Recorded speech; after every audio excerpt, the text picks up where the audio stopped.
nyinza okwogerera kubanga nze ndabye example zaabwe z'amaanyi ddala okulagira ddala bikiri bakoze mu ssente ezo ziba zibaweerebwa.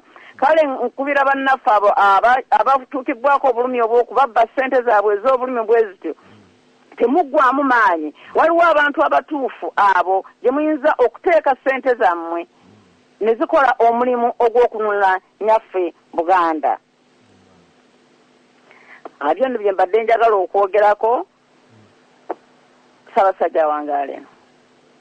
Ssaabasajja Kabaka Awangaale oyo abadde Meja General Mugereka asembyeyo n'agamba nti omukyala bw'azaala omwana n'afa olubuto ne luvaamu talayira agamba nti tinze ebyokuzaala mbivuddeko era addamu n'anoonya omwana omulala. N'agamba nti omuntu alinnya emmotoka naye eggulu walabye ng'etigumbula abantu libaasi liramba lyagudde temuli yawonyeemu. Era agamba nti enkya bw'atuuka gy'alaga baasi eyo gy'addamu n'emutwala. N'agamba nti abawaddeyo temukoma okwo oba temuggwamu maanyi. Buganda tukyayagala oginunula abalina obulumi. Twagala okujja bannakatanza abaana abasaddaakwa okumalawo ebisaddaaka ebyo. Tulina okubiteekamu engatto. Ekyo kyabadde akubiriza. Weebale nnyo weebalire ddala Meja General Mugereka ssebo Buganda tebwasaba era yongereza ku by'omuteesa oyo avudde waggulu. Badde nkulaba nga okutte ekkalaamu Ssaabasajja Kabaka Awangaale. Awangaale nnyo Ssaabasajja Kabaka wa Buganda.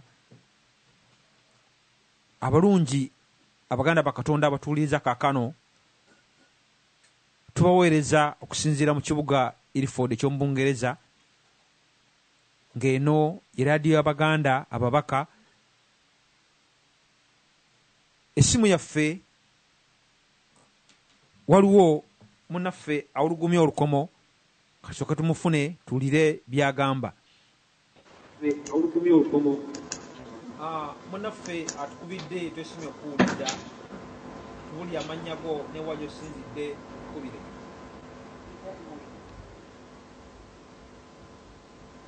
Otuwulira bulungi munnaffe?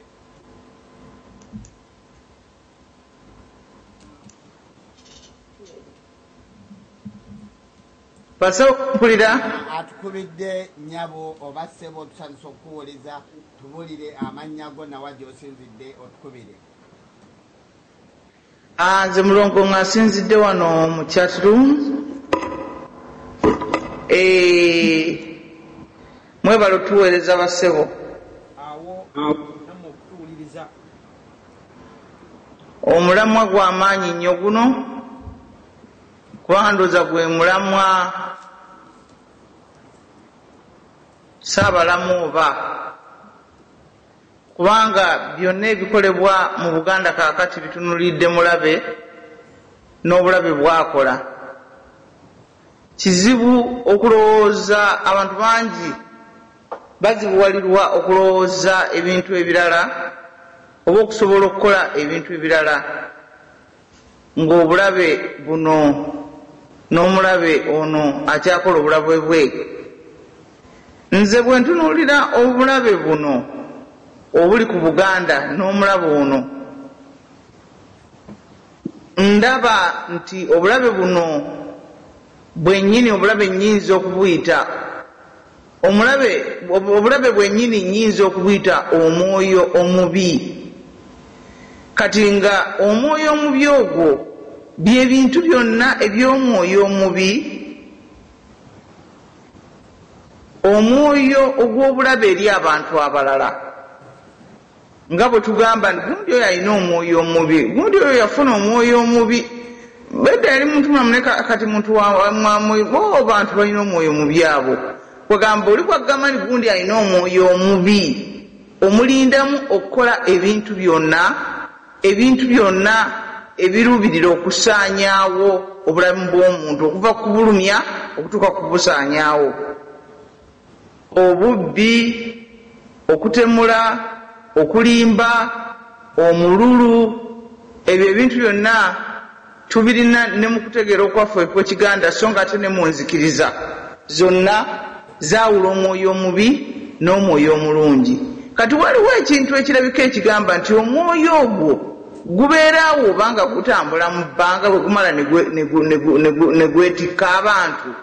Kubanga laba oli bwagamba nti teyali bwantu naye banne bafuna ssente n'afuna omwoyo omubi, kwegamba omwoyo ogwo ne gumuyingira ne gumubeeramu n'akolanga ebintu okusinziira ku gundi, obujja obumukutte, omululu, okwagala okubabba banne, okukola butya. Kati waliwo abantu nze ndowooza obanga toyinza na kumanyawo omwoyo ogwo mubi gye baba bagujja. Kati bwe tuva mu njogera yaffe ya Buganda ey'edda ey'omuntu okubeera n'omwoyo omubi, ate ne tuwulira ekigambo ekigamba nti gundi alina omwoyo omulungi, okwawula omwoyo omulungi ku mwoyo omubi. Kale eddiini nejja negamba nti omwoyo omulungi ye Katonda, omwoyo omubi ye Setaani. Nze ndowooza nti awo wennyini ate we waviira ddala obuzibu bwe tulina. Omwoyo omulungi ne guba nga gukola ebintu ebirungi eri omuntu, ng'ogendayo n'omulala munno nga yekka akaseko akakwaniriza nedda tokola bwoti, ekyo kijja kukubeerera kibi, nakuwalenze kankuwe kano kakuyambe. Kwegamba nga omwoyo oguwagira obulamu mu bannaffe ne mu bantu abalala, nti oli ne bw'abaga naye banne bagagawala naye era alina omwoyo omulungi, tekyamukyusa embeera ye. Oba gundi bwe yagira bw'ati ate mwana ge n'afuna omwoyo omulungi. Kwegamba omwoyo ogwo nga naye Katonda ayinza okulabikira n'obeera nga akuyamba n'akumulisa mu bulamu bwo. Kwegamba n'oba nga banno oyagala babeere balamu ng'oyamba ng'oyogera amazima nga bw'ogalabye mu mbeera ezifaanana bwezityo, kati nga twogera omwoyo omubi n'omwoyo omulungi. Kati ne tutamanya ngeri ki omwoyo guno omubi gye gwatandikiramu, kubanga ekiri mu Buganda bwe tuba tutunuulira omulabe n'obulabe we buva, kubanga tugenda nti obulabe buva mu mwoyo ogwo omubi oba omulungi, kyensibuko yabwo yennyini, mwoyo ogwo ogugenda ne guyingira mu bantu. Naye kwegamba n'Obuganda butugamba nti omuntu ye yekkiriza okuyingiramu omwoyo ogwo. Oyinza okukemebwa okukola ekintu nogaa nti gundi alina ssente ezo singa nzibba, kandika omukazi ali atwale ssente ze nange tomboga naafuna. Naye kwegamba okukemebwa okukola ekintu ate n'okigendako n'okikola, kwegamba n'oba ng'ogenze ku mwoyo ogwo omubi. Oba kwegamba okuwulira ekikola ekintu ekirungi n'omuntu omu ayinza oluusi okigaana, naye ate oluusi era n'akikola nga Katonda amulabudde oba nga amuwadde gundi amagezi mpolampola mu mwoyo nti kola kino oba kola kiri. Ng'era bwe tubiwulira n'eddiini bwebyogera ng'ate n'Obuganda bwe butyo bwe bubyogera, kwegamba mu magezi nga bajjajjaffe era bwe babyogerangako. Kati n'olaba nti nno obulungi n'obubi byonna biri ffe nnyini ng'abantu era boogera b'eddiini, naye kweganga tubeera tulina okulwanyisa obubi, tukole ebintu ebirungi. Kaakati bwe tumala okulaba ensibuko n'omulabo omukulu ne tuddirizaako bannaffe abaana abeeru. Abaana abeeru, abantu abadde mu nsi zino ez'abeeru ne basoma n'ebyafaayo byabwe, babaddenga baana balina omwoyo omubi mungi.